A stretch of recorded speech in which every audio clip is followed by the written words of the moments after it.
Welcome to another episode of the Business of NIL. My name is Ahmed Al Houli, and today we have a very special guest with us, Miss Chelsea Suitos. Chelsea's got a very interesting background. She was actually a former national team softball athlete, represented the Philippines. She had a background as a Division 1 student athlete, so she's definitely got a ton to share with us. Let's bring her on. Here we go. Hey, How you how's it doing? going? Very well, thank you. How's things? Good. I'm good. Busy day today.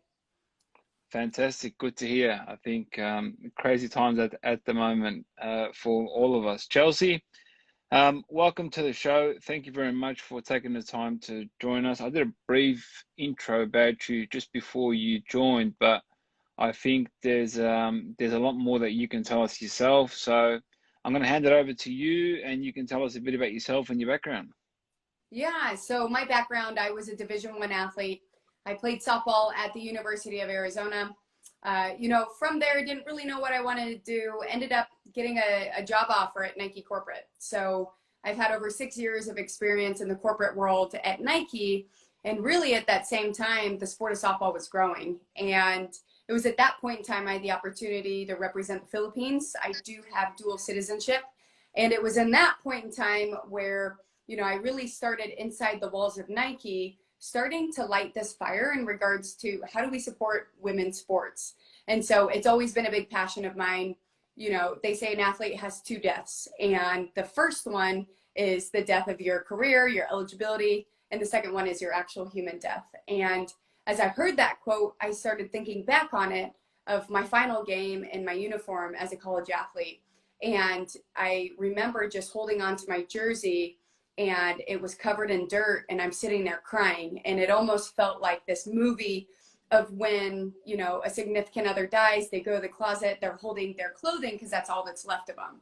And it was really that pivotal moment for me that, made me realize that there's a lot of work to be done in the women's sports space. And it's not just going to be on the individual athletes, it's going to be on the institutions, the organizations, the businesses, the TV networks, media in general, and on the ally side of it. And so, Players Collective was truly born in the pandemic, and we're female founded by 3 former female athletes. So we have a legal arm, we have myself that does all branding and partnerships, and then we have another partner of our business that does everything from events and operations. And so really when we started, it was on that same mission of creating a level playing field for all athletes. And we do find ourselves in the niche space. We do find ourselves being more tailored towards female athletes because our experiences actually allow us to empathize with what they're going through. And they're the ones that are in this critical need of help to manage this process for everything of name, image, and likeness, whether they're in the collegiate space or the professional space. Awesome. Chelsea, take me a bit into the whole, what's it like for a female at the pro level? And then we can come down into the collegiate space, going out, trying to bring on brands, partnerships. For a long time, female sports was really neglected in terms of the big media outlets covering it, even though today we're seeing a lot more eyes because they're actually getting the opportunity. So tell us a bit about that process and what you guys have seen in the past. Right. Yeah. So it's tough. So for example, let's look at just North America in general. Let's look at women's soccer. We know that women's soccer is on the rise. We're also, which I'm very excited about, we're seeing allyship from the male athlete side. Patrick Mahomes is a great example, buying these women's sports teams for NWSL. And what that's allowing to do is it's signaling to the rest of the world, these male athletes that are the best at what they do are also partnering and believe in women's sports, because women's sports, in my opinion, is the biggest untapped opportunity and where people enjoy to get some of their entertainment. But if you look at NWSL, which is our women's professional league in the United States, take out the national team and Olympic athletes. For the rest of the women there, you have a pay ceiling of a salary of $40,000 a pay ceiling of $40,000, the most you can make. That's just above poverty. Okay, so if you think about the experience of a professional soccer player that's earning those salaries, it's not going to cover you for a year. So you have to find other ways to monetize and make a living. It could be through camps and clinics. Some of them were doing barista jobs who I talked to. It's tough. Yet it sounds sexy because they're a professional athlete, yet the reality paints quite a different picture. Now, if you look at Major League Soccer, so pay ceiling of $40,000 for a female athlete. There is a baseline pay for the worst player in men's Major League Soccer of $62,000. You've got a delta of 22 grand between the best and the worst between genders. That's a problem. If you look at women's basketball, WNBA, you're seeing these men, you know, not even have to finish the rest of their eligibility. They're leaving after their freshman year. They immediately sign. They're making multi-million-dollar contracts. Although the WNBA, I'm excited about the growth. There's still work to be done, and just huge shout out to, you know, the Nike teams, to the commissioner and everybody else involved to help bring that up. But you still have to realize that these professional athletes are an entertainment business. How do you do an entertainment business? You have to be on the court. People go to watch LeBron. People also go to watch Breanna Stewart. Well, when Breanna Stewart was done with her season, what does LeBron do? He ends up going home and being able to take a vacation. What does she have to do? Well, she's not covered under insurance. She's also not making as much as the guys. So they have to still make ends meet, and they're going overseas. So they don't have time to rest and recover. They get injured. And again, how can you make money in the entertainment business if you can't play because you're injured, because you don't have the means, the basic means as a professional athlete? Now, the biggest issue is where we get into baseball and softball. Now, baseball, Major League Baseball, is the only sport that doesn't have a salary cap. And these guys are making multiple millions of dollars. Now, if you look at the Women's Professional League in softball, let me backtrack. Before you even get there, let's talk collegiate softball. Collegiate softball has now been on every ESPN platform. They've also been on ABC for the first time this year. You're seeing these viewership rates on a base of 1 million unique viewers outpace every other sport. This last year for the Women's College World Series, which was the Elite Eight for softball, the most viewed game had 2.1 unique million viewers. What that means is you also have postseason NBA basketball going on at the same time. That viewership also outpaces some of the games that were being played at the same exact time. So why do I say this? There's an opportunity, but once these athletes peak, there's no professional realm for them because it hasn't been that stable for people to invest in it. So it's great in college, but not in the pro league. So back to your question, what are they making? Well, there are different leagues that are offering other things, but I will tell you it's still, for the most part, below minimum wage. So we've seen offensive contracts out there that I can't disclose the exact numbers, but I will say they're only 4 digits. Wow. And how can you expect somebody that's the best at their craft to be able to live on that and be happy with that? All right. Let me ask you this. Why? Why are they not offered the money that they deserve?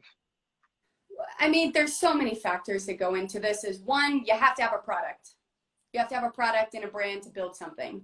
I think that there's been proof in the pudding of what's been able to happen when we talk about it, the collegiate space. But again, a lot of that money is coming from the institutions and the brand partnerships that go along with it that allow, and Title IX, that keep these athletes, these female athletes in sports. If we didn't have those things, I would say the world of men's basketball and football. But as we look to the professional side, what we need is again, like I said, the industries. So you need the networks to understand and actually get behind producing this type of content.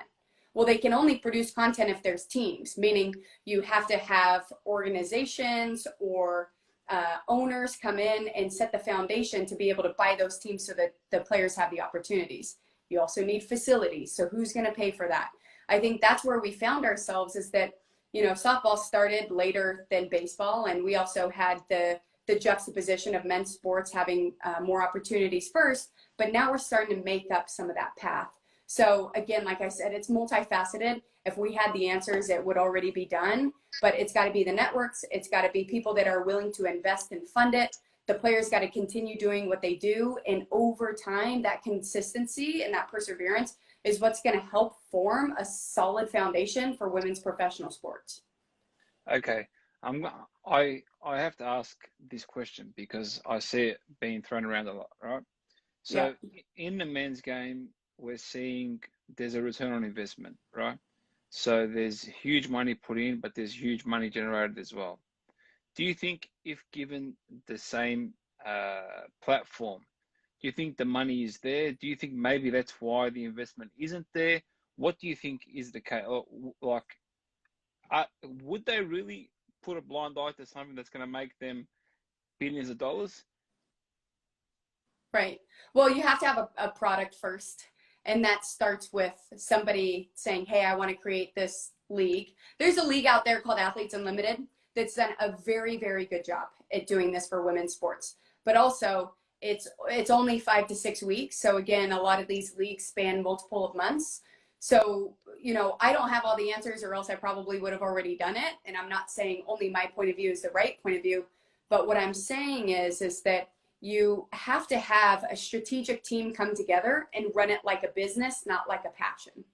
And the passion can also fuel the business, but there needs to be a business plan in place. Is it something that is done with prize money like the LPGA and PGA Tour does? Is it something that you actually have teams in key cities where they actually play each other? Is it something where it's tournament based? We don't really know those answers to it yet, but you have to build a strategy to then be a product for you to pitch to these investors to really get behind. And I think that's the part that we haven't had. Is in the past, again, like many sports, you have an owner, and the owner calls all the shots. And that could be a benefit, but also it could be a detriment to the athletes, who are the ones living it and experiencing it. And so what we've seen in the past is owners say, hey, here's, you know, X amount of dollars, do something with it. But then what's missing is the business plan, the sustainability. And when you don't have that business plan to pitch to investors, you also don't have a product to be able to pitch to other brand partnerships, because that's where you're going to start feeling this money and feeling eyes and marketing dollars to the leagues, which is also going to help grow it. So it's tough when you say pay these women what they're worth, because yes, they are worth it, but they haven't had a sustainable league model put together by people that are savvy enough in the business space to be able to execute it.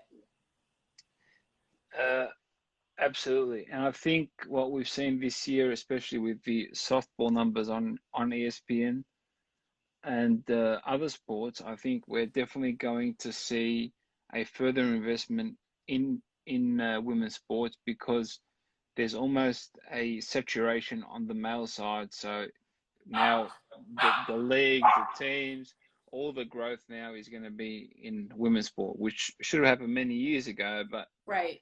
Yeah, so in my personal opinion, I think things are on the up from here, and I think we're going to start to see that, because the only thing keeping these the networks live TV alive is sport. So they're always after the inventory and the actual content.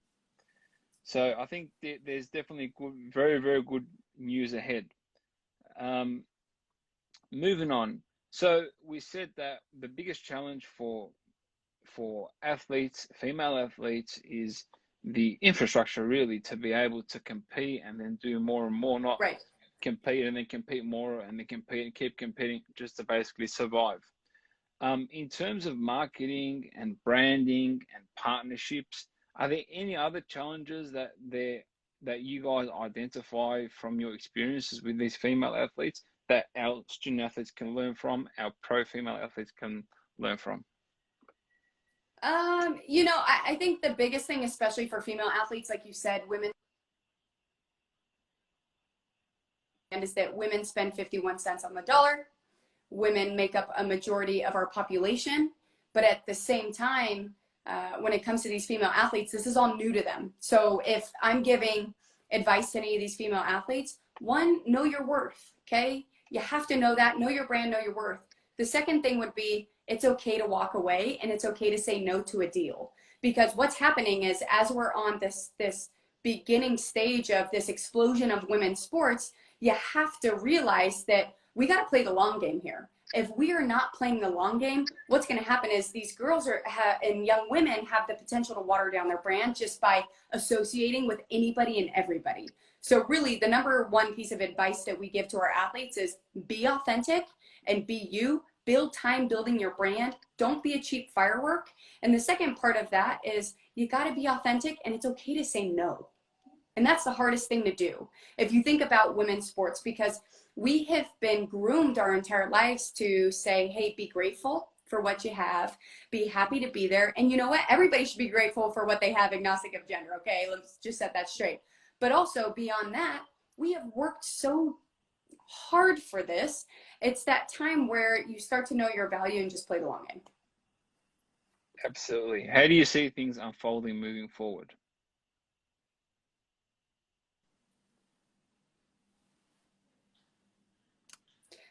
Sorry, I missed the question. How do I see things unfolding with NIL? Is that what you were asking? Yeah, moving forward. Yeah, so NIL, it's gonna be my prediction personally. It's gonna be a few years before things start getting streamlined and people start getting really savvy with it. I think that there's gonna be some big deals that have already happened that will continue to happen, and athletes will be able to potentially make this a career. If you think about it, the creator market will reach over $30 billion. It's not an if, but it's a when. We know that there's social media platforms, Instagram included, that are also having paid incentives for creators on the platform. So that means you're going to see the ecosystem of jobs and careers change. So you're going to see these athletes take more serious their social media.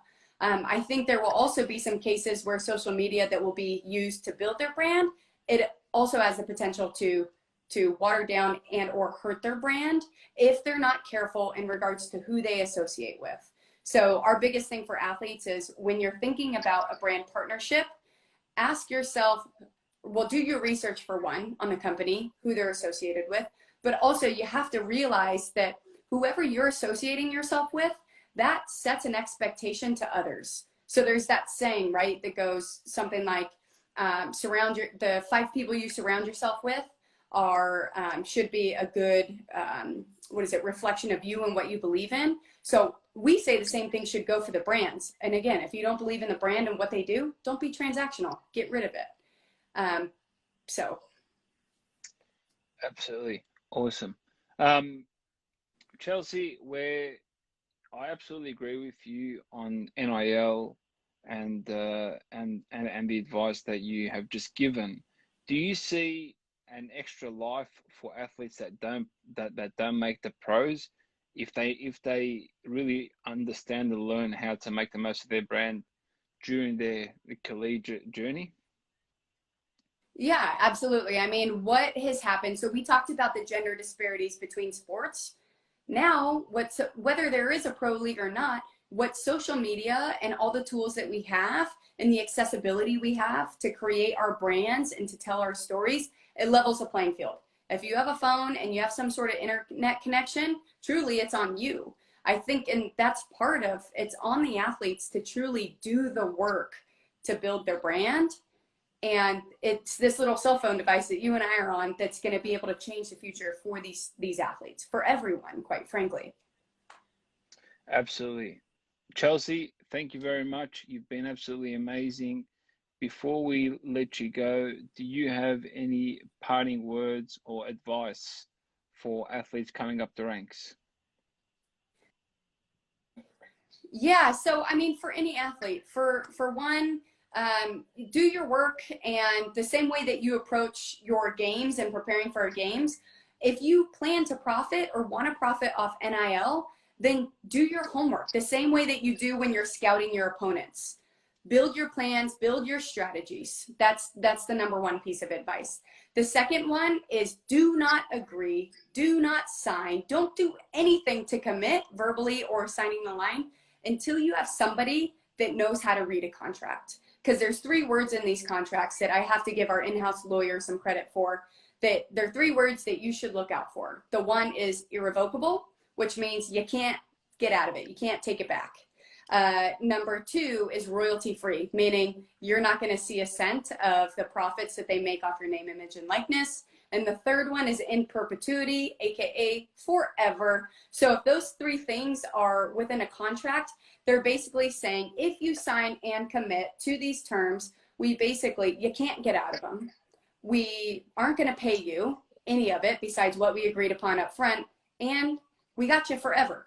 So those are things to kind of think about.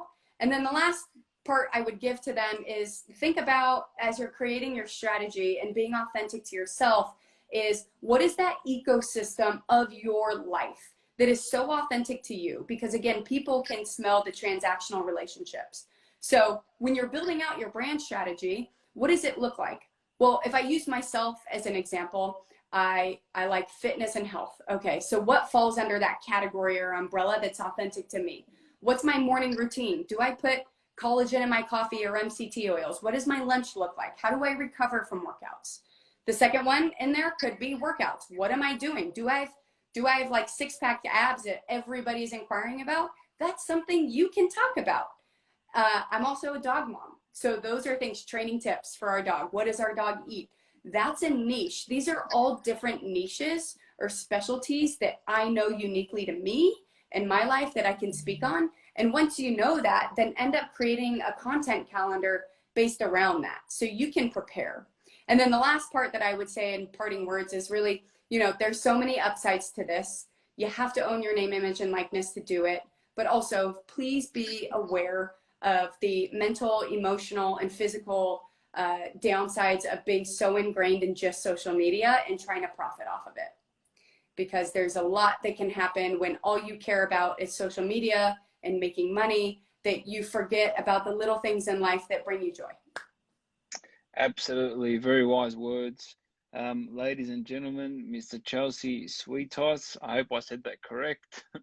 Suitos, you got it. Suitos, co-founder of the Players Collective. Thank you very much for joining me on the Business of NIL. Thank you. Thank you. Take care.